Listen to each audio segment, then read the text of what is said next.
Et Gilani, il a juste mis sa main sur son cœur. Juste sa main, vraiment. Il lui a transmis toute la science. Et ce Sohrabdi, après, en grandissant, il a devenu un grand wali. Et, comment dire, très versé dans les sciences bataines, etc., etc. Ce même Sohrabdi, pour vous dire comment il communiquait vraiment, quand la résonance est le total, ce même Sohrabdi, quand il avait rencontré la première fois Ibn Arabi, deux monuments qui allaient se croiser la première fois et la dernière fois. Ils se sont rencontrés pendant 1 heure.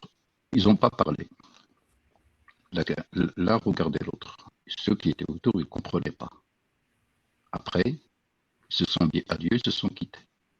Ils ont demandé à Sawardi, waouh, mais vous avez rien dit. Qu'est-ce que tu en dis? Il leur a dit non. Il leur a dit, non, plutôt Ibn Arabi le premier. Il leur a dit, c'est un homme empli de sunnah, de la racine de ses cheveux jusqu'à ses pieds. Pareil, ils ont demandé à Sawardi sur Ibn Arabi, il leur a dit, c'est un océan de réalité spirituelle et les mêmes des connaisseurs par Dieu.